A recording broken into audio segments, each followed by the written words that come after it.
Currents, where ASRA network members get together in conversation to explore the dynamics, disruptions, and discoveries shaping our world today.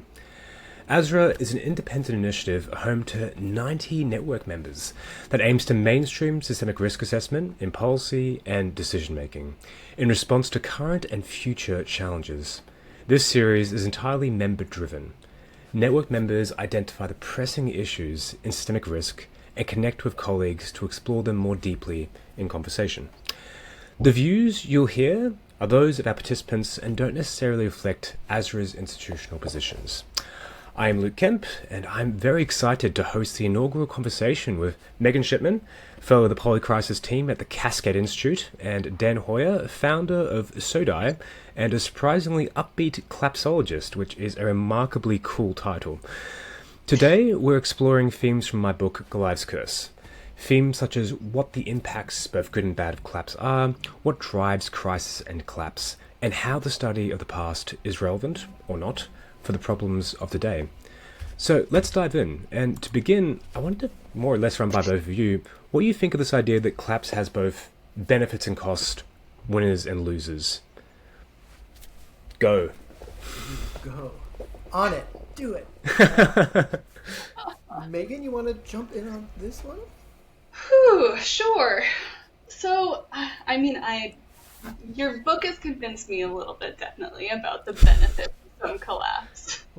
Though, I think historical collapse would obviously be very different than the collapse that we would see now.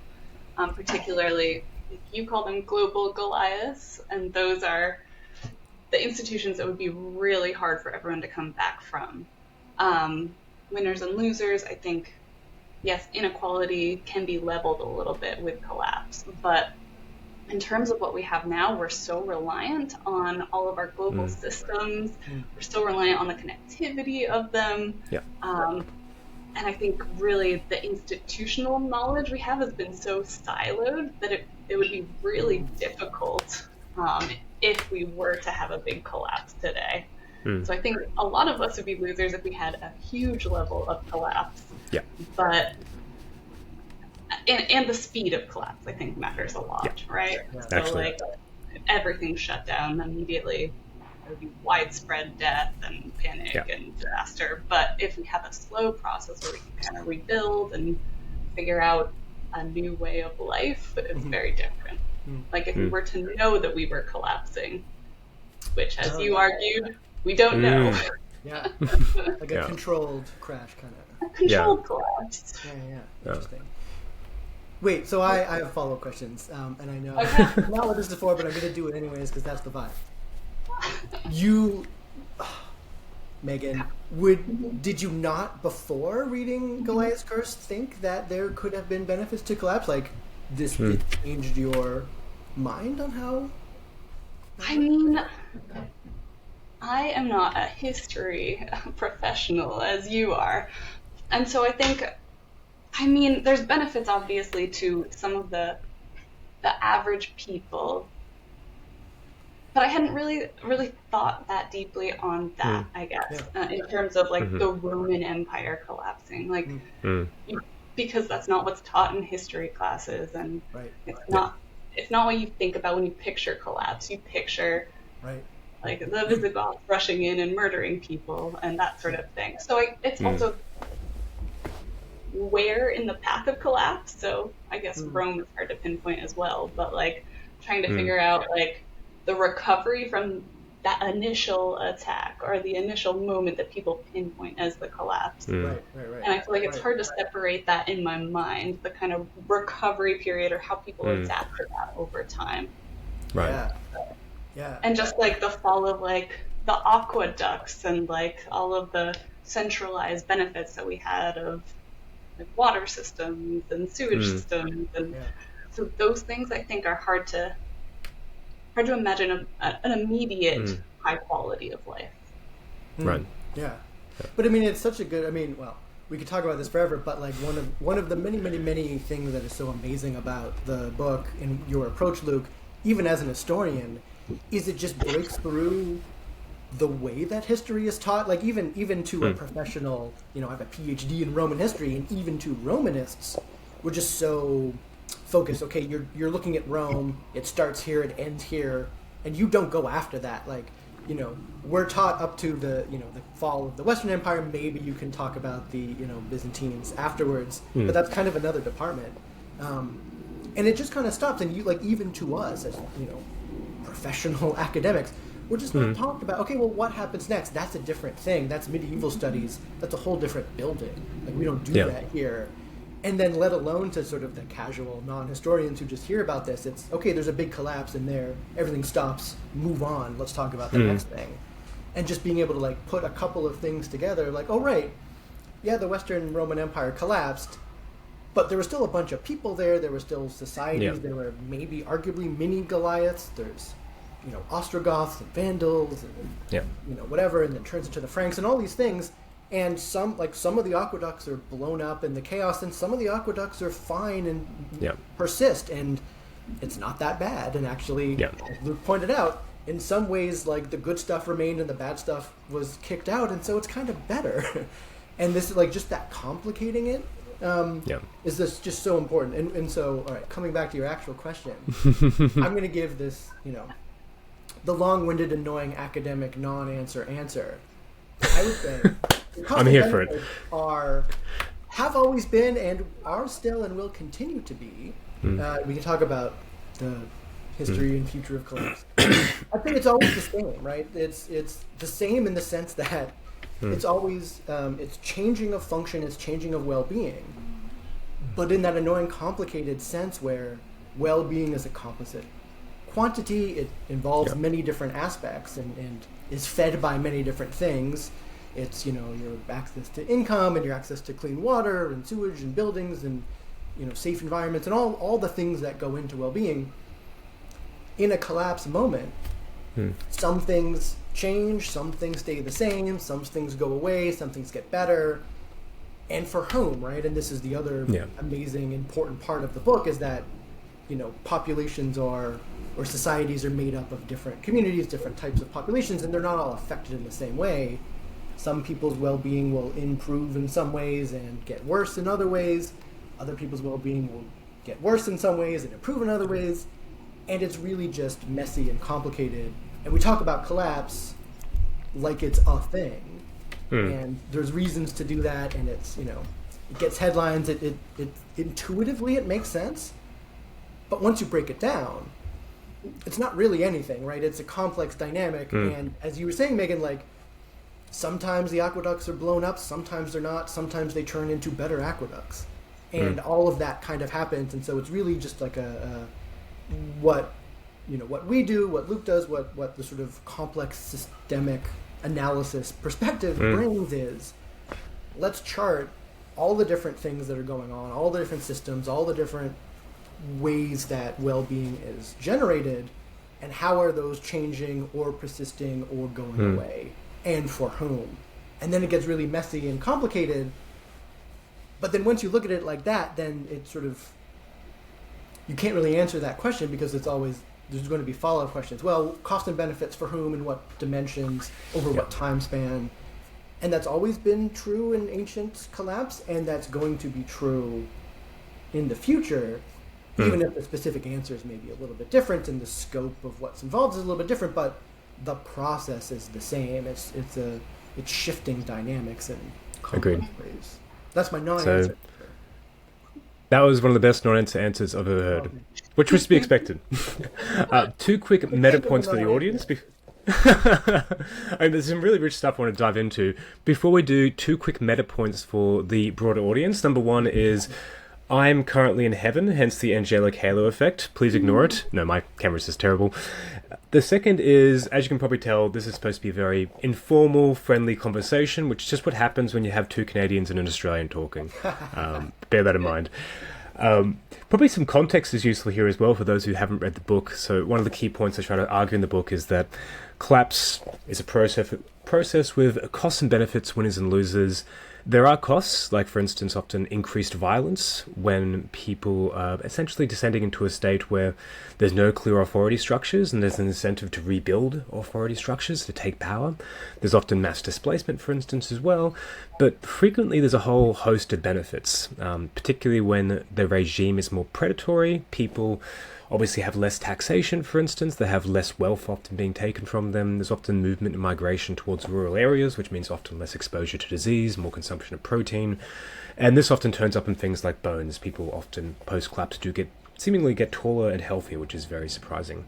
But just to quickly touch on Megan's point here, that one of the things I really try to hammer home, and I feel like it often doesn't come through enough, which is probably from me overemphasizing, hey, there's benefits here, contrary to the popular belief, is I think collapse in the future will certainly be different, and it will be much worse. I have this idea of the rungless ladder, that essentially as you have more complex political and technological systems, and you have much more energy capture, it's more difficult to have benefits from collapse and to easily return to earlier subsistence strategies. But I think Dan's made a really good point here as well, with this idea that both, when we say collapse, it's kind of a spectrum. There's a huge difference between a collapse in the future, which involves mainly, say, for instance, the energy return on investment of fossil fuels going down, so we have to basically just slowly downscale our energy systems, versus a full-blown thermonuclear war. Both of those could be construed as collapse-type scenarios, but immensely different, particularly in terms of costs and benefits. And as you mentioned as well, the costs and benefits vary by class, they vary by area, etc., which I think often creates a bit of a problem for our analysis. It's really hard to think about what the costs and benefits are unless you have a really concrete, precise, specific scenario. And of course, when we're dealing with the future, the scenarios are almost myriad. Yeah. Do you two have any good heuristics for dealing with that? I mean, we're this is exactly what we sort of at SoDy and sort of our historical and contemporary work is trying to struggle with as well. It is such a difficult point, but the first step is recognizing the problem and really being clear about wherever possible, even if it's hard to sort of find the right information or the right data, you have to at least try and understand that, okay, well, this is where the data comes from. We maybe don't have all sides of the story, but we need to be clear of, we're only getting this one side of the story, and it is only one side of the story. Just marking, it's that sort of source criticism stuff that you sort of get in the historical perspective of, okay, this is important information, but where is it coming from? What isn't it telling you? Whose perspective isn't it sort of leaving out? And I think that's really the only way to approach it, and then hope that you have enough information available to work with. Fair. Yeah. So at Cascade Institute, we look more at the stresses and the long-term, drivers of these potential polycrises that we're going to be seeing and that we are currently seeing. So we're trying to analyze the interconnectedness of them, and specifically the causal interconnectedness, in order to better understand it. So we're not necessarily focusing on in the future collapse, this one specific scenario. Every once in a while we do that with you did with us in the Trump report, which wasn't a collapse scenario, but we just try to understand all of the things that are going on right now and where those risk points are, basically. Yeah, and that's a good point. The focusing on the interconnectedness is so important and not the normal way of doing this, but I think that's another aspect of getting into it, because it's you can break that down into elites or non-elites, or sort of political officials versus whatever, and you can sort of, that provides the framework at least to look at different communities, different populations, different segments of your society, and how their outcomes, how the stresses that they experience may be different and relate to each other. And I think what you have done, and everyone else at the Cascade, I think is really the most clear and sort of articulate expression of why that's important and then how to do it. And I think that's really, it's helping move the field along in that way. Yeah, agree. Particularly that kind of rough heuristics of triggers, stresses, crises, I think is so valuable and helpful. I really liked your point, Dan, around thinking about the sources. I mean, this is kind of basic historiography, and in the book I have this notion of the 1% view of history, which is fairly simple. Most of the archaeological artifacts and even written sources do tend to come from an elite perspective, and hence have a pretty biased view of history, and particularly collapse. I wonder, do we have to think of that as well when it comes to the future? Because of course our visions of the future do come disproportionately from a small number of people from certain socioeconomic backgrounds. Is that something that you two think about when you're thinking about the future as well? Is like, how have our visions of the future been shaped by certain individuals, and how they're potentially not reflective of broader society? Yeah, that's really interesting. I mean, yeah, this, I don't know how much, Megan, you can talk about the core model process and just all the solicitation. That's what I think of, and I'd be really interested in your take on sort of how that worked and the benefits of that in this regard.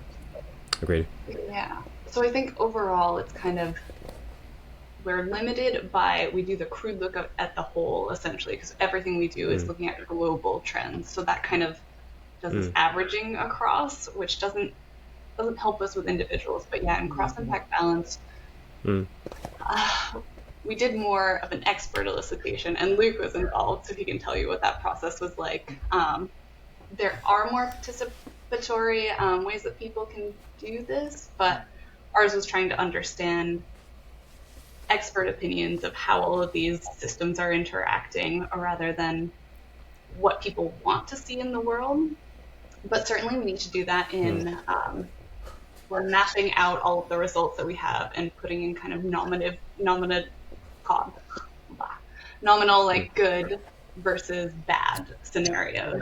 And so those we definitely need a little bit more participation, or to look at different worldviews to kind of figure out, like, we might think that this is a very good scenario, but actually for a lot of people this might not be very good. Right. Yeah, so for those of you playing at home, for those of you playing at home, this is Megan's referring to what's called the core polycrisis model, which is being developed by the Cascade Institute. That's the one. Model. Polycrisis core model, that's a mouthful. I believe that Tad actually is going to be just talking about this in a future ASRA session, so keep that in mind. Essentially what we did is more or less had a workshop where we had different descriptors, which are basically descriptions of possible states of individual systems of the world, say for instance health, climatic change, etc. And then we tried to discuss what's the compatibility between these. So if we have like a 4-degree scenario, how likely is it that we have really high levels of health or much lower levels of health? And we kind of all discussed, debated, deliberated, and usually tried to come to some consensus decision. And I think that's actually a pretty good way of dealing with any biases that we may bring into it. Is we all often read different things, we're exposed to different media, and that process for expert elicitation, particularly across diverse individuals, helps to iron out the individual biases. But yeah, I think that's one useful way of addressing that underlying problem. Yeah, I think. But obviously, super important. Let me sort of. Yeah. No, please. Because it's a really important point, and I would say that it connects back to the sort of historical perspective and what's the benefit of looking to the past when you're trying to look to the future. Like honestly, what we have done with the SESHAT Global History Data Bank, which I've been with since 2014, I guess, and sort of now with Societal Dynamics or SoDy. It's a lot of that same kind of process of, okay, well, there's a core team, but when we're exploring history, when we're trying to sort of answer these historical questions about what are crises in the past, or what led to the Roman collapse, or collapse of the Aztecs, or whatever, it is always, okay, well, let's survey as many historians and anthropologists and archaeologists and experts as we can to get those different perspectives, and what is all the evidence, what are we missing? No one person, no one team can do it by themselves, and sort of, it's true when you're looking in the past, and it's true when you're looking into the future, and like doing that, but then also, as we were talking about earlier, asking multiple different questions of the same thing. So not just, okay, what was the collapse? What did the collapse do? What was the collapse of the Rome like? Well, what was collapse of Rome like for whom? For this group, for that group, in this respect, at that timeline. Like asking the question in multiple different ways with multiple different people kind of helps. Let me give a bit of an example, because I do want to touch on something that Luke, you said. When we're meant to be sort of in these conversations a little bit of friendly conflict, and I worry that we agree too much between the three of us. But let me see if I can hint on something. Let's do it. Let's do it. A bit of a two Canadians and an Australian are not going to actually get it. Low conflict, very low conflict. So you mentioned taxation. I think that's a perfect example. I've done a lot of work on fiscal policy and taxation. That was kind of a core part of my dissertation work. Taxation means very different things in very different contexts, which you bring out. And it's hard to get that unless you are asking these kinds of questions. Oh, tax for whom? Who is being taxed? What are they taxing? At what rates?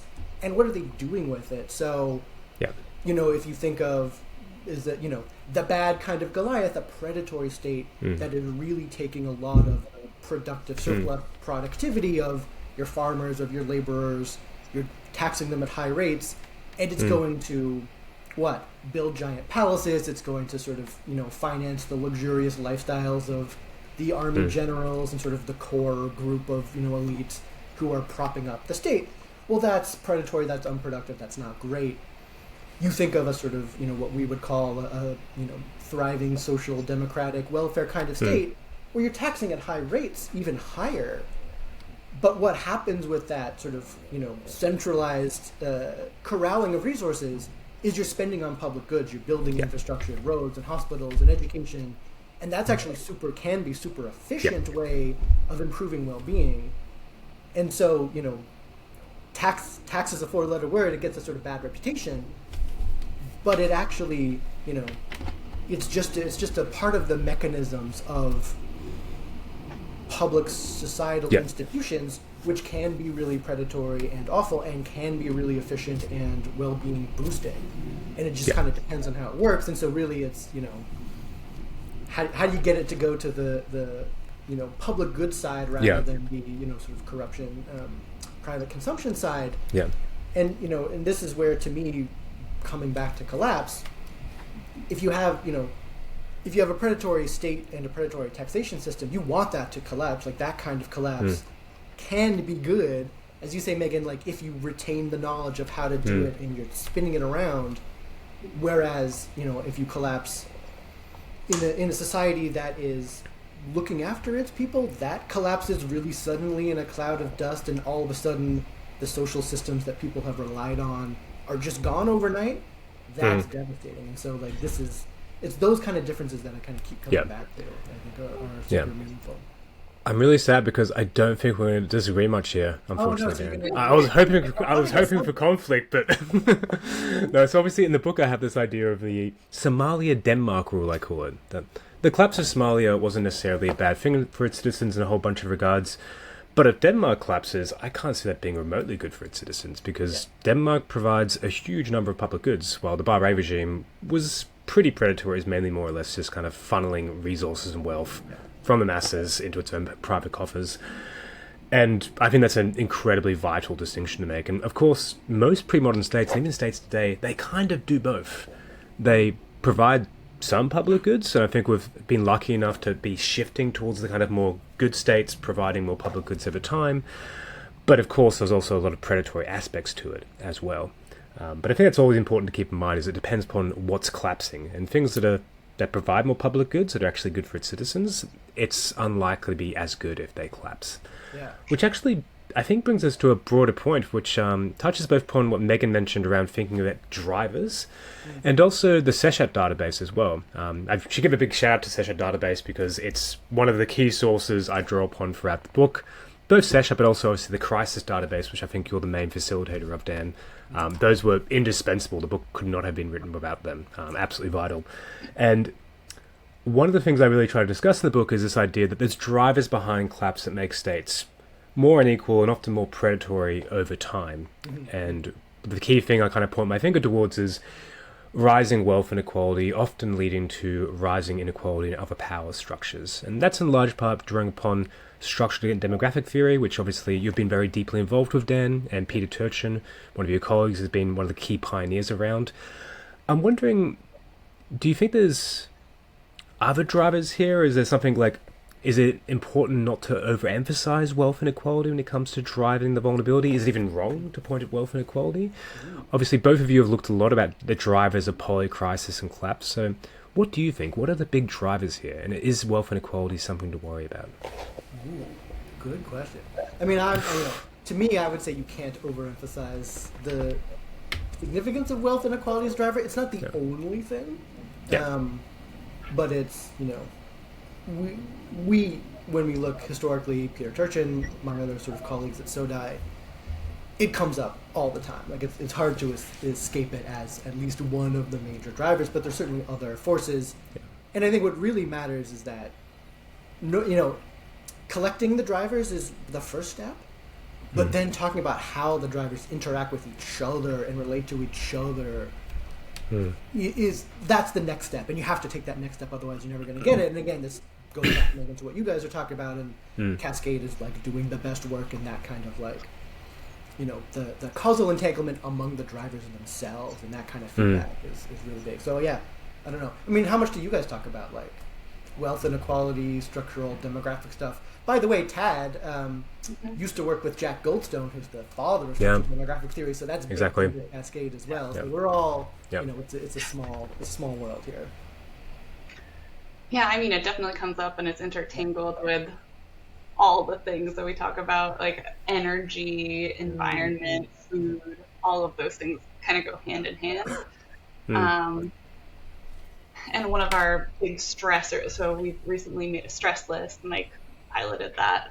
But basically, we have inequality on there, and we have demographic divergence as another big one, and that we're going to see major population growth in some areas and major population collapse in other areas.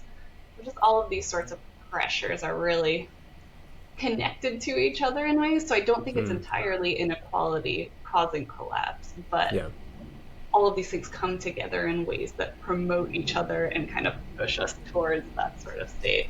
Yeah, that's a really good point. And so, just a shout out, so my close colleague Peter Turchin, who's one of the founders of the SesHat project, and I've been working with for a long time, Luke knows well, he calls that the wealth pump. Like that's the processes, the institutions, the situations, the sort of norms, the asymmetric power that perpetuates itself and that sort of allows the rich to keep getting richer. That's what he calls, each move that's made that gets a little bit more to, an elite class, and then they can use that power to get a little bit more again. That's turning up the wealth pump. And to him, and sort of in our analysis, that's a big part of it. But it as you say, Megan, like it's not just your tax policy, it's not just your economic system, it's everything. It's your energy, it's your demographic structure, it's your legal framework, it's all of the things feed into it. And so, and we see that time and time again. It's hard to turn it off. Let me turn this back to you, Luke, because you brought something up that I think is super important, and I'd be really interested in your understanding of this. You talk about the Somalia-Denmark road, which I think is a really fantastic concept and phrase, and trademark that right now. It just makes a lot of sense. And so, as you're saying, we talk about states, and we always talk about these things as though they're, these sort of monoliths. Of course, they're not. And I think, again, in your book, you do a really good job of pointing out that things don't remain stable, right? Things change over time, even within the life of a single Goliath. It can be a little more, providing public goods. It does some better stuff at the beginning. The wealth pump gets turned on, and then it ends up being a little more predatory later on. Yep. And as you say, societies over time have leaned a little bit more towards being welfare providers and public goods providers.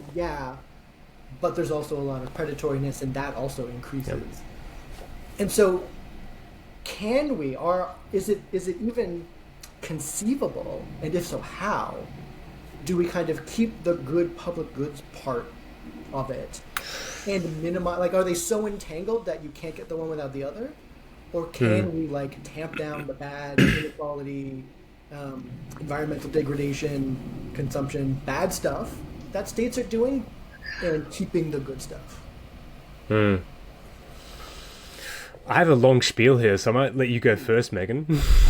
Well, I also want to ask you, Dan, historically, have we ever seen this before? Ooh. drawing a pen. Yeah. Well, I mean, I have thoughts on something I struggle with still. All right, Luke, let's hear your spiel on it all. I mean, actually, I was interested in you because you did publish a paper going through 4 cases where different states and polities heading on the path to crisis had some kind of reform and averted it. So I feel like I don't want to pass this back and forth too much, but I kind of want to hear your take first before going into the very long, elaborate, overly grandiose spiel. Which I know what it's going to be, and I think I agree with. I mean, basically, my feeling is, and again, we've tried to look at as many past societies as possible that we are aware of. No one's ever nailed it. No one's ever been like, oh yeah, they got it perfect, no notes, great. But there's huge variation within the realm of not quite perfect and not just a complete, utter disaster. Some states get pretty close to the utter disaster, actually probably more than not. But there's a big range. And certain societies, for certain periods, and I think that's the key, no one's ever persisted. Every society that's ever existed has gone away and collapsed in some meaningful way until the ones we currently occupy, and maybe that's coming. So no one's ever figured it out how to be impervious to any sort of crises and look after all their citizens, and it's just this perfect utopia forever and lasts is sort of endless. But you do see periods where for at least certain segments of the population there is improved well-being, there is looks like some kind of responsible and responsive governmental systems that are providing public goods, that are trying to look after their citizens in meaningful ways that actually matters. Sometimes it happens after a sort of collapse of the previous state. Sometimes it's in response to crisis. Sometimes it's just at the sort of early integrative development phase of a society before the kind of wealth pump dynamics kick in and starts to manifest. But there is a lot of variation. To me, that is one of the reasons I'm a, perhaps naively, but still hopeful collapsologist, is that there are mechanisms that have been shown, and you can empirically see, have improved people's lives meaningfully, demonstrably. Not everybody, not forever, but it is possible to do, and to me that gives us hope that there is a suite of tools at our disposal that we can re-implement, reimagine, re-energize, let's say, for our kind of present. But it's hard, and there, a lot needs to go into it. I don't know. That's sort of that's where I land, which is it's not the clear, easy. Oh, of course we could do it. Answer that you'd like it to be, but it's really tough. First of all, I feel like there's a need for a podcast called The Hopeful Collapsologist. And there's only one man to do it, Dan. There's only one man to do it. Yeah, so once again, I feel like we're going to, in very typical Canadian-Australian fashion, avoid conflict here and largely agree. When I look at history in the book and try to think about this in terms of kind of grand arc of progress and kind of ignoring all the, very big caveats of it varies across time and space, etc. But the kind of grand pattern I point towards is that this shift towards much more benevolent states that provide a lot more public goods more or less coincides with ones which are much more democratic as well. It's not just necessarily the Industrial Revolution, at least in the core, for instance, in the UK. You do see people getting shorter, their health deteriorates, and they have low life expectancy too. It's not until you start to see big movements like universal suffrage, for instance, the Great Compression of the World Wars, essentially a redistribution of power and the rise of the welfare states, that the spoils of technology, if you will, start to get more widely shared. And this is not just me, obviously. This is a key idea from Darren Acemoglu in his book Power and Progress as well. But when I think about history, most of the things we really pour and think of as being terrible, and even the wealth pump in many ways, it's all about concentrations of unaccountable power. And most people seem to recognize this. Socialists hate unaccountable concentrations of power in the private sector, but they're kind of okay with it in the government to a certain extent.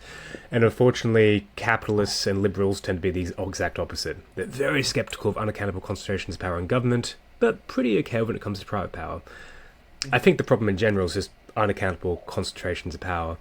And in the book, particularly towards the end, I put forward a pretty radical policy program of here's different ways to redistribute power across different power sources, whether it's control over resources, wealth, control over decision-making, politics, control over information, ideology, administration, and control over, even to a certain extent, the means of violence, one could say. And I think a lot of these are pretty obvious, and it involves things like wealth taxes, putting a cap on wealth potentially, having much more deliberative democratic processes within our governments. And there have been times where it seems like we've had a little bit of those, and obviously you've covered this in some of your historical case studies, Dan. You know, ancient Athens after a revolution has this big switch towards more deliberative democratic forms. 1930s and 20s US more or less starts to move away from the Gilded Age due to a whole bunch of things like unionization, but none of those tend to be lasting. And that's probably the biggest challenge we face, is actually, in a lasting sense, reversing a process which has never really happened before. Except for, ironically, through kind of long-lasting collapse. You know, a good example being the collapse of the first Goliaths in North America, which actually moves me a little bit towards Megan and back to the core polycrisis model. Polycrisis core model? PCM, yes. That's the one, PCM. Yep, precisely. Obviously, in the model, we have these different kind of end states, equilibrium states, including a liberal decline, Mad Max, kind of the collapse scenario, but also the hopeful attractor. Mm-hmm. And I think you're doing a fair bit of work in thinking, how do we shift from one to the other? Do you have any kind of preliminary tentative insights about key leverages or leverage points we can use to shift from one trajectory to the next? I mean, not yet. We're still trying to figure it out. Basically, like if we start at any of the points close to where we're at now, it doesn't fall into the hope attractor. And so we're trying to find how far we have to push things. So basically the way that these succession analyses work are that you can kind of like pick the way that you think the world works, whether it's kind of like everything shifts in tandem or one at a time, or one thing's more likely to happen first. But then we follow those through and see where they go. And so it's like kind of naturally, each step is how the systems around push all of those system states basically to the next one. So if we can make that one change, and then the rest of the steps continue to get it into that basin of attraction, which we're calling the hope attractor for the good scenario. So we're trying to figure out, but it doesn't seem like there's any one step we can do right now. Like there's not like one change we can make. It's also hard because it's global too. And so like when you were just talking about this now, Luke, and talking about how we need strong democracy, I was wondering like, how do we do that globally? Like, how do we have a global strong democracy? Everyone's involved in global decision making, like especially when we're set up to be so nation based and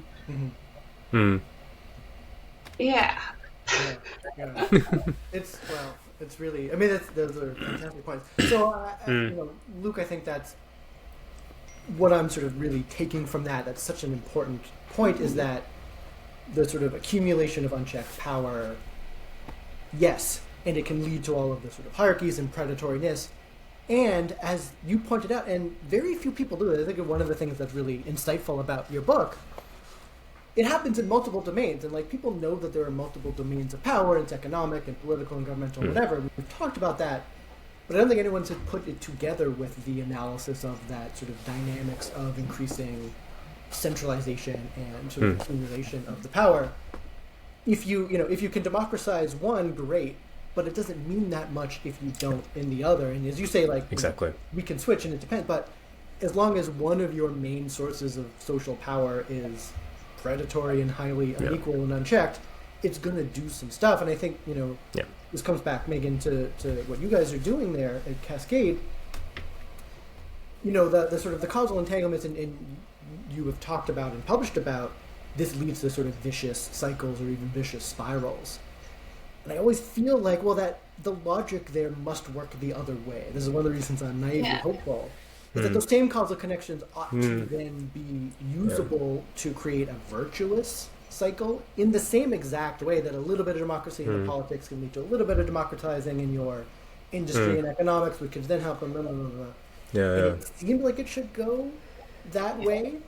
Let me ask you, Megan, the other sort of question: as of the many, many hats you wear, you are not only a polycrisis expert and a Cascade person and a core impact balance modeler or whatever you guys are calling yourselves, but you're a psychologist, a cognitive scientist.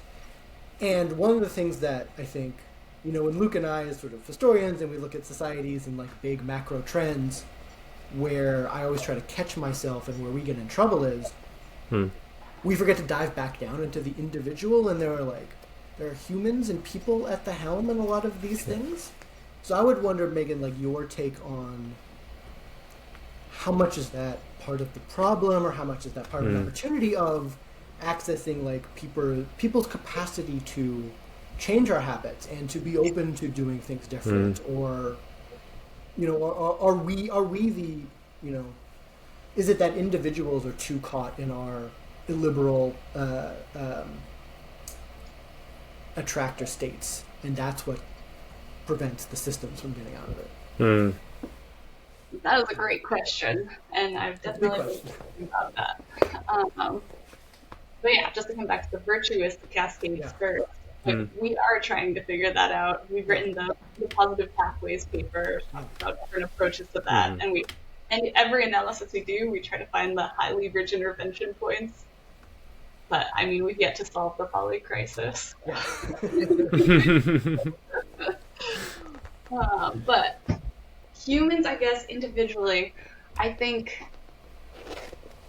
guess is the opposite of a lot of what we think about for polycrisis, which is kind of like this general global sense of people.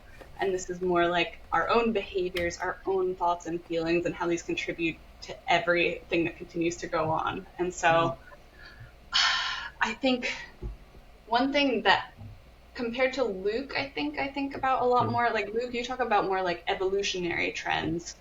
And like the people who are powerful and who seek status are more likely to procreate and their offspring survive. But I guess I'm not sure that all of those are inheritable traits. And so I think like a high status seeking individual doesn't necessarily have a high status seeking son, though likely they would raise one. And so I feel like the environments that we're in play a much bigger role in a lot of what we need to do in order to change and to avoid collapse or have a happy collapse. Yeah, I think just like the cultural institutions like reiterate all of these values. Like the television shows we watch teach us like capitalism, materialism, the advertisements, everything. We're embedded in this culture, and I think, I don't know, I guess you could raise children who share your values, but we still have all of those competing stimuli and reinforcement from everything else in the environment that I think play a really big role in making people who they are. And so it's really hard to think about changing the entire environment. But we have to figure out how to do that so that everyone wants to change. I think people want to be good and people are good, but like you have to reinforce being good. Right. That's a fantastic point.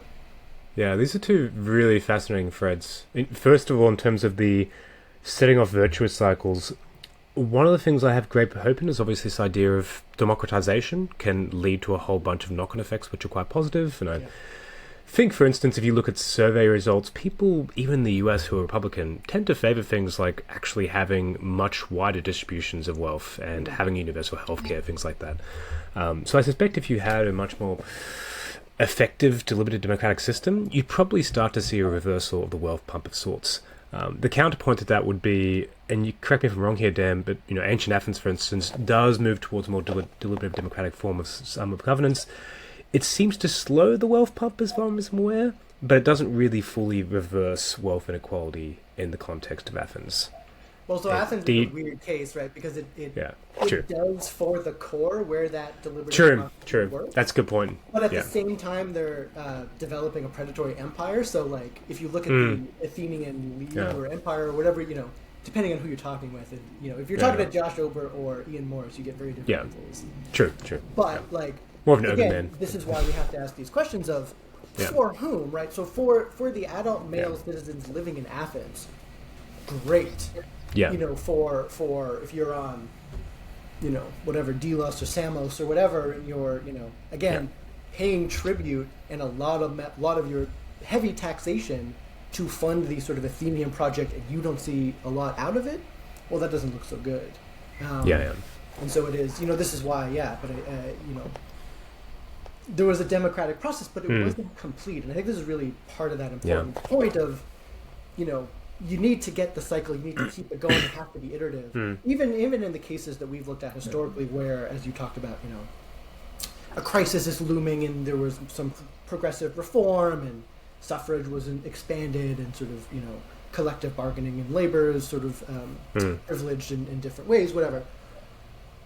It's never just one thing. It's not like, okay, well, here's our suite of reforms and now we're done and it's good. It's always like decades, 20, 30 years of a couple of different things that feed onto each other. Like, as you talk about, in the U.S., the post-war boom that people sort of talk about in the 50s starts in the 1900s, like in early 1907 with some of the initial progressive era kind of reforms, and it keeps going, and it's the response to the Depression, and it's the two Roosevelt, it's all sorts of things, and it's this whole program. And I think this actually speaks to what you're talking about, Megan. It's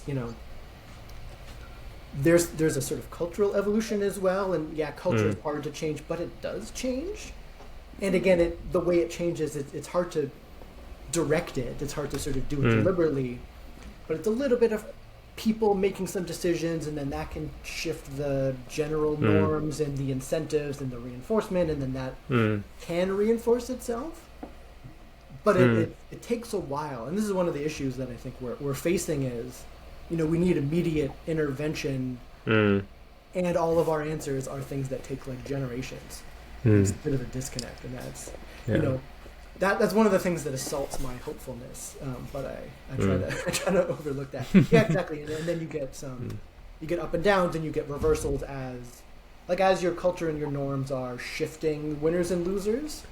Former winners who are becoming losers get pissed off, and Luke, as you know, I mean, historically we see a lot of like unrest and protest and sort of civil violence arise because of shifts. Sometimes they're what you would call positive progressive shifts, but then it's sort of the former, predatory elites get pissed off and they do something about it, right? That has to be managed and reconciled. To happen, but it's just so messy and complicated, and the scales involved are intense, and the timelines involved are difficult. I don't know, Luke, how do you think of that, like the evolutionary pathways there? I think Megan's point is great, and it kind of comes back to this frequent finding in psychology of it's usually half genetics and half upbringing. That's the answer to almost everything usually.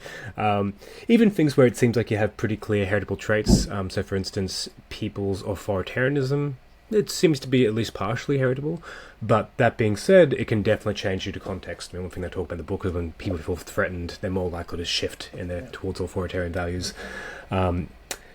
Which makes it tricky, I think. But I do think we can still point towards often a confluence of things. So in the book I try to talk about how, well, if you had a landscape that was tilted towards selecting people who wanted status through domination, who were high in the dark triad, etc., even if those traits are not very strongly heritable, they put in place systems and incentives that selected increasingly for those kinds of people, basically. So there's a cultural evolution perspective here as well. But, I mean, that could be something that would be really good to pursue within ASRA, is how can one effectively model both the cultural evolution alongside heritable traits, particularly as Megan mentioned, when they're not so heritable as well. And I think that's really cool, and we should do much more of that. And I, in particular, hope Megan does more stuff around polycrisis in the brain. Yes. We love polycrisis in the brain. Totally.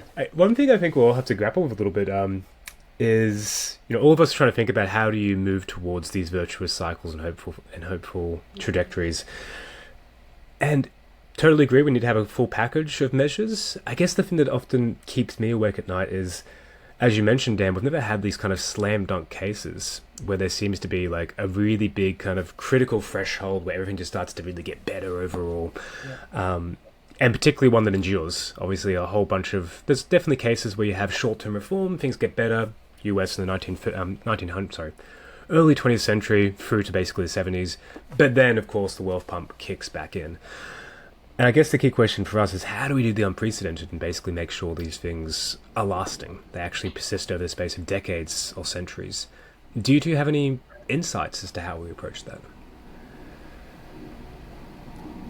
Yeah, it's a tough one. Again, I'm going to be the annoying person. I say I don't think that's the goal. Like that's not only not achievable. That's not the goal. Let me tell you why I did. Please. Conflict. I totally disagree. Yes, I disagree with you as well. But like if we take seriously, the ASRA approach to systemic risk, which is kind of the only one that's capable of like understanding all of these really messy dimensions and everything. What we find is like inherently we're dealing with complex dynamic systems. And we talk a lot about the complexity, we need to talk more about the dynamics part as well. And again, this is the, things take time, they have to reinforce. It's not a one-off solution, it's a cycle.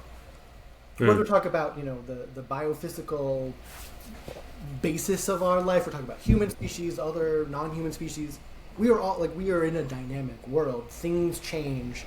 There's no such thing as stability. There's no such thing as equilibrium. That's a myth. We are dynamic. We are constantly in flux. And so I think what we need is not what's the package that gets us the stability?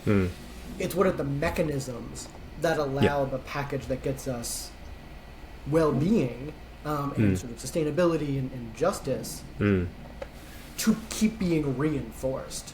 And it has to constantly be reinforced and monitored. And that it's the mechanisms. And I think that's part of the problem is that we want the law, we want the norm, we want the system that works. We need the mechanism that keeps recreating the system that works. This is why I think it's so valuable and important where you're talking about, Luke, and Megan, what you guys are doing at the Cascade as well, of, what are the processes? Forget not the answer, we can talk about what a wealth tax looks like, whatever. But it's the process of democratizing, of opening it up, of having sort of, increasing the diversity of the voices who have a say that allows that conversation to happen and then have impact. And I think that's really the key. It's the mechanism and the process that we're trying to find, given that we're dynamic and we're always going to be in flux. And so I think that's to me where a more stable answer is. And that's where, when you can talk about early, first half or first 70 years of the 20th century in the US, a pretty decent time for not everybody, but relative to what happened before and after in other societies. That's a long period. That's actually, and it wasn't just one thing. It's not like, they did it in, 1910 and then it just lasted. Yeah. It was a constant re-evaluation. And by the way, also not completely, it was democratic-ish, but not as much as you wanted it to be. And so there was still that accumulation of unchecked power in many ways that was dangerous, as you pointed out. And that, allowed the wealth pump to get kicked back in later on in various ways. But it's always that kind of process, and we can do that again. It's not, it's not that, it's maybe hard, but it's not unfathomable. Like we know what it looks like at least. So those kind of things are there, but it's that sort of dynamics. And again, I think Megan, this is your point about we're in a sort of a heavy attractor state, but it's okay. Well, what are the mechanisms? What are the pathways that can get you out of there? Yeah, and that's definitely what we're trying to find with the PCM. What cross-impact balance does it finds the stable states. Like the systems are dynamic and moving, but we're trying to find the multiple states that are self-reinforcing so that we can kind of stay in a basin that's good, hopefully. Yeah. Right. Yeah. Right. Yeah. But I think the difficulty with that is the transformative change we need to get there, because we're so far away from that right now, right? So one thing I've been thinking about, I guess, is do we do that top down or bottom up?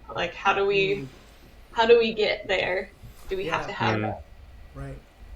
the government actually, like, I guess, a global collaboration happen of leaders, or do we need like the people to rise up and say that we need to do certain things? Like, once we find that pathway, which we will find, then how do we institute it even? Yeah. Two things. First of all, Dan, I'm deeply disappointed. I don't think there's any conflict there once again. We were so close. I mean, I'm genuinely devastated. I agree. These are about processes rather than single point interventions necessarily. I think there are leverage points that can push you towards a particular process, but if we think of, say, for instance, the wealth pump, it does look different in how it's instituted between feudal lords versus billionaires today. There's similarities in a very broad sense, but the actual particular ways they do it, the way they extract wealth increasing over time, differs. And that'll be the same if we do reach any kind of hope attractor or dynamic. It'll be something that has to change over time. The policies will have to adapt, etc. Yeah, I think it's still an interesting question of what are the mechanisms. In terms of the second question, Megan, of does this need to be top down and bottom up? I mean, this is something that Dan and I have discussed a little bit before. In political science, there's this notion of prefigurative politics, that the form you take when trying to change politics and take power is unfortunately the form you'll perpetuate once you are in power. Hence, Leninists, despite having a very big rhetoric around empowering the proletariat, ended up having the vanguard, essentially, it's having their own intellectual elite take control of things. And I do fear that's not quite an iron law, but it is definitely a tendency for things to happen.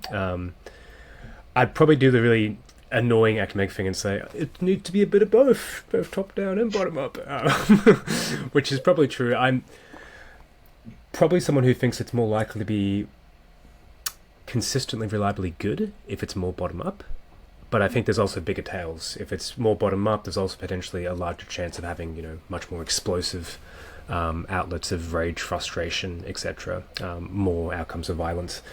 But again, it's hard to think of these things as being in any way distinct. I mean, obviously structured demographic theory, Dan, one of the key things here is popular miseration, plus lots of elites competing for power. That's the real power decay, because you have both elites who can corral the masses to a certain extent and push them in certain directions, and most people do have reasons to be frustrated and to let out through often violent action. But yeah, I think it's a little from both. Do you two have any kind of hypotheses or intuitions here? I fully agree, and I think, again, it does fit into the dynamic. It's a little bit of both. It feeds itself through time.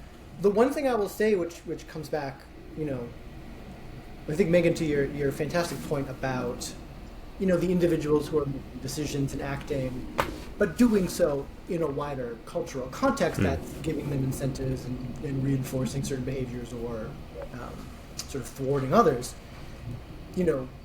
There is a science of gene culture coevolution. Like, there are models about that. We can incorporate them into our larger work in ASRA and et cetera.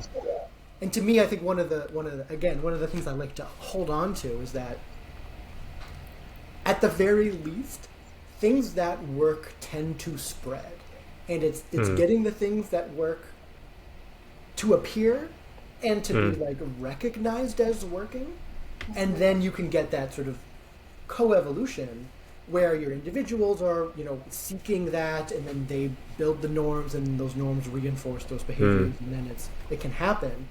Even, I'll take, Luke, your good example of, what we think of sort of modern welfare states, and, the role of the states, at least in, let's say, the global north, the sort of general view we have of it, that didn't come from nowhere. That didn't used to be that way, but it spread real quick, mid-19th century in Europe, more or less. There's a bunch of revolutions. There's things that happen. Sometimes it's a little violent, sometimes it's not.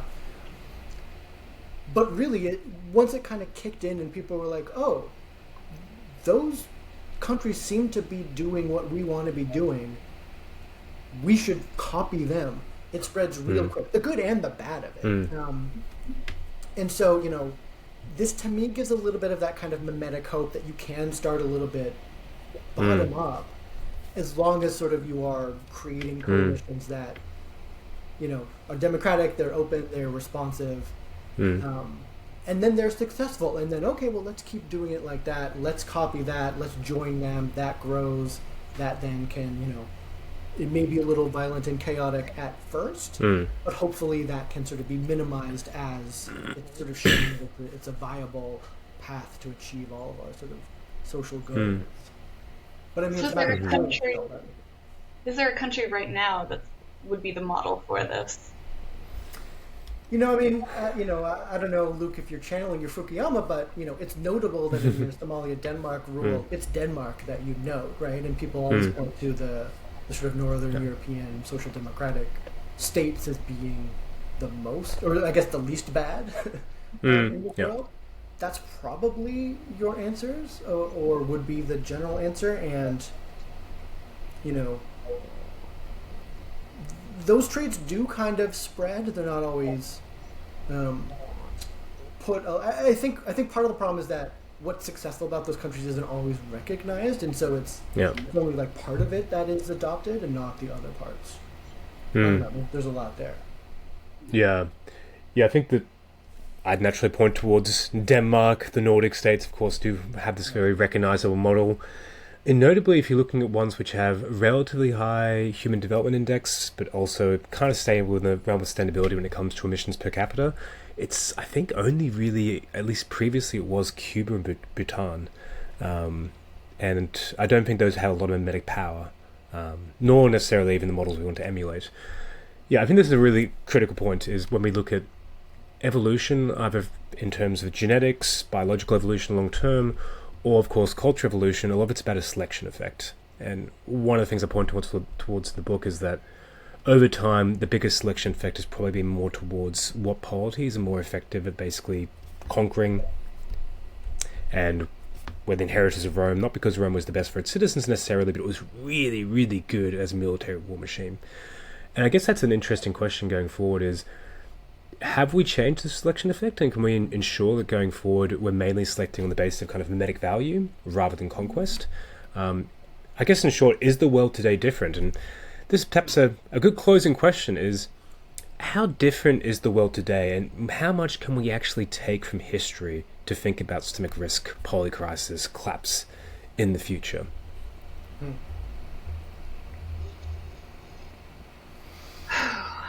Yeah, I don't know. I feel, Megan, you and I will have. This is where our differences will come out the most. Fight! Yeah. So, I don't know. What do you think about? I mean, you talked to Luke and I, and so you're inundated with historical knowledge that you didn't ask for and don't necessarily want. I don't know. What is your impression on the utility world? I mean, it's a really hard question. Yeah. But I think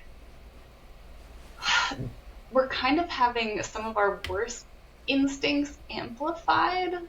And so I think like the way that media is working right now and the in-group, out-group polarization that we're seeing, that's kind of inherent in global history, right? And it's like like smaller areas, and now it's become more global, like, and that's how the conquest can kind of drive everything forward. But now we're seeing that internally, just between people, and our whole drive for, I don't know, we want different things now, right? Like, we're sorted into algorithms, we're put with different people, and we don't want the same things, right? I don't know. So I don't know how we can mimic Denmark when half of a lot of countries want more Russia.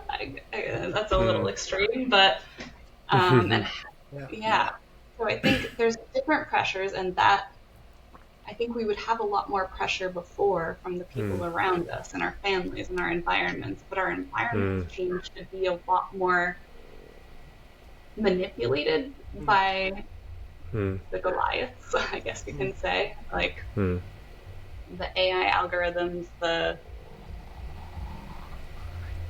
billionaires who are trying to polarize us and buying Twitter and buying all of those ways, I guess the newspapers, everything, so that they can manipulate our opinions.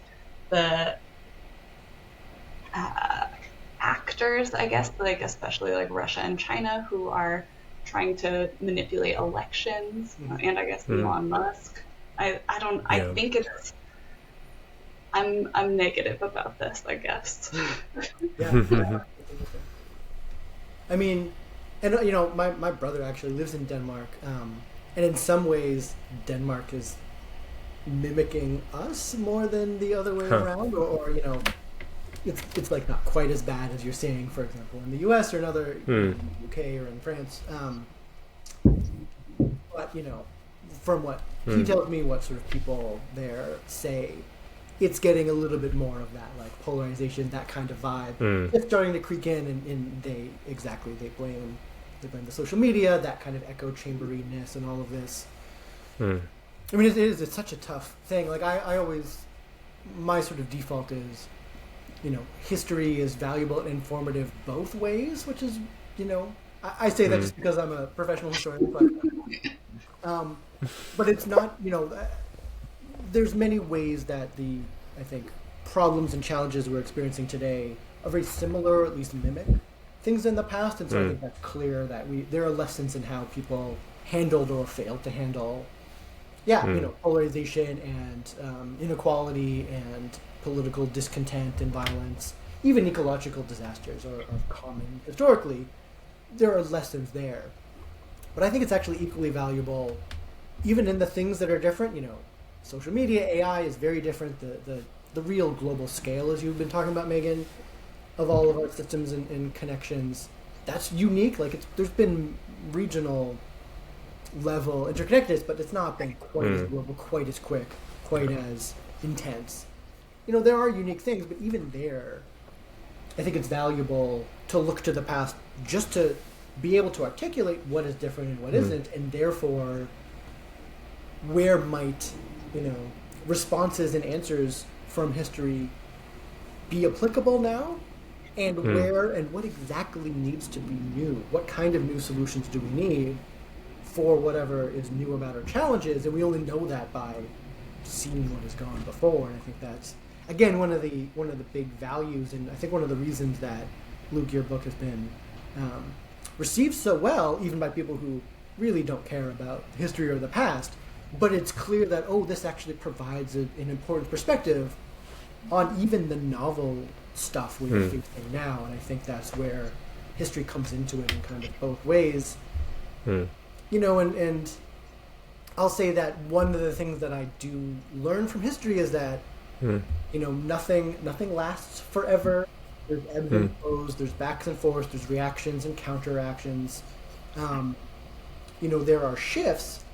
And so even the you know, people who are driving and benefit from the violence, the polarization, and the sectarianness, there's a counter reaction to that, and you can see that sometimes when it's brewing. And you know, whenever I've sort of taught or interacted with like younger students, there's a strong reaction against that, and that can, I like to hope, form the basis of its own, you know, collective power. That you don't like this, there are other ways to do this that can then act as sort of countervalence. Right. Yeah, so unfortunately I have to agree with Dan once again. I think one of the key things here is that even to understand if today is different to the past, you have to understand the past. And I would say that even in a conversation, we have highlighted things which are different today. You know, we of course have much worse weapons in many ways, for instance. We are more interconnected. Yet on the other hand, we've also highlighted a whole bunch of things which we think are more or less pretty consistent and reliable trends throughout history going into the future, such as the wealth pump. And I suspect that, for me, history is really good for identifying dynamics which are persistent and are unlikely to change unless you have really large-scale critical junctures and changes. But the expression, the exact manifestation of those trends will vary depending upon technology, culture, etc. So the wealth pump today, of course, looks different to the past. It's still a wealth pump. And I guess we should probably finish up shortly, unfortunately, gang, which is honestly actually very saddening for me because I very much enjoyed this conversation. Before we finish up, I thought one nice thing to do would be to quickly say to the audience, what's one useful thing you've learned in the last month and one thing that's made you more hopeful as well? playing off the hopeful capsologist. And since you are the hopeful capsologist, you can go first, Dan. What is a useful thing I've learned in the last month? I don't know. I've learned a ton in the last month. One of the useful things I've learned in the last month, again, is speaking to our sort of this last point in conversation. In Toronto, where I'm based and where I'm from, I'm trying to become more involved in the, social organization, advocacy kind of world. And one of the things I've learned is just how big and vibrant and interconnected they are. I was at a kind of workshop a week or so ago, and it was a bunch of different representatives from organizations I had never quite heard of, but it turns out are behind the scenes doing amazing things, especially around like food security, sort of local sustainable child nutrition, like all of these amazing things just locally here in Ontario. And they have the ear of the government. They were meeting with the provincial government maybe this week or whatever, and just hearing that all these things are happening, you may not realize it, but behind the scenes there are people who are modeling some of the behaviors, some of the responses, some of the things that are happening. And I think that just gave me that hope that the answers are here, the groundwork is being laid for the sort of more positive, more progressive, more equitable future. It maybe isn't manifested quite yet, it maybe is not at the front of what we see, but it's there. And that gives me hope that there is a sort of swing coming the other way, and then it's, okay, well, let's then use that to establish the mechanisms that can keep that going. And so it's those kinds of, like small, personal, real life, just going to a thing and like, oh, you're my neighbor and you're doing really cool stuff. That's amazing. It's those sorts of moments where I'm like, okay, this is why I'm hopeful, despite spending all of my time looking at horrific collapse. Megan, useful and hopeful? Wow, that was so good. I know, right? Did you have that prepared the entire time? Yeah, it's been in my back pocket for months. I guess useful, this is very loose useful, but I think one thing I've learned recently is that people are responding better to the term polycrisis. I think just like, so I've moved recently to Montreal and I've met some people and like had to introduce them and tell them what I do for work. And before, polycrisis, like, what's that? And I feel like people are really like, oh, and like, okay. It seems to be resonating with people more. I could be sample size. Maybe Montreal is very open to polycrisis, but I feel like I'm not getting as much kickback from the term as I once was, and that makes me hopeful. But my neuroscience answer is always plasticity, in that our brains, our behavior, everything is made to grow and adapt and change. And so I think we can do what we need to. We're built for it. Yeah. That's a great answer. So, societal plasticity. Yeah. I like that. You should coin that. Yeah, it's good. I was going to say, definitely trademark that while you can. That's a good one. Useful and hopeful. Useful, I've been reading a book called We the Corporations, which is essentially about, throughout US history, how have corporations both influenced politics and policy, but also, more importantly, how have they gained the rights of individuals? It wasn't always the case that corporations were recognized to have a freedom of speech and a freedom of political expression, which has allowed them to much more directly and at scale influence US politics through, for instance, donations. That was a very long process, and in many ways it's the wealth pump. They basically managed to hire more expensive lawyers, which means they were more likely to kind of win different battles throughout history, which has slowly over time pushed it towards this increasingly expansive vision of the rights of corporations. I guess it's useful because it shows just how pivotal legal battles and judicial battles can be. That just a couple of decisions, the Supreme Court really swayed things dramatically towards corporations and towards them having basically less oversight and less, being less amenable to regulation. A hopeful thing, I've been in the US recently for the book tour, including in Washington, D.C., and this is going to sound probably overly soppy and humanistic, but just meeting some people who are involved with Congress, within the government, despite they've had to shut down right now, and seeing both how knowledgeable they are, how passionate they are, and how much they're working to actually make the world a better place, it gives me a lot of hope that we can build much more effective coalitions across policymakers and academics, and that I think they're pretty good ways forward, even in very bleak, dark places like the US right now. Yeah. Cool. Yeah. And on that note, we should... Good one. That's great. On that note, we should unfortunately wrap things up, as much as I hate to do so. So many thanks, everyone, and thanks for joining us on this first Currents of Change episode. Hopefully it gives you a good reason to view future ones, and thank you for ASRA for letting us host this as well. Yeah, and thank you, Luke, for leading us through this, and everyone, go buy Goliath's Curse, and if you've already bought it, go buy another one. You never know. I did not pay Dan to say that, by the way, just to be very clear. The check, invoices in the mail. Yeah, Megan, do you have your copy right there? I found my copy right here. See, there you go. Perfect. The perfect conversation started. Get me today. I definitely paid Megan to have that prop there, but anyway. Fantastic. Excellent. Thanks, everyone. Bye. Thanks, everyone.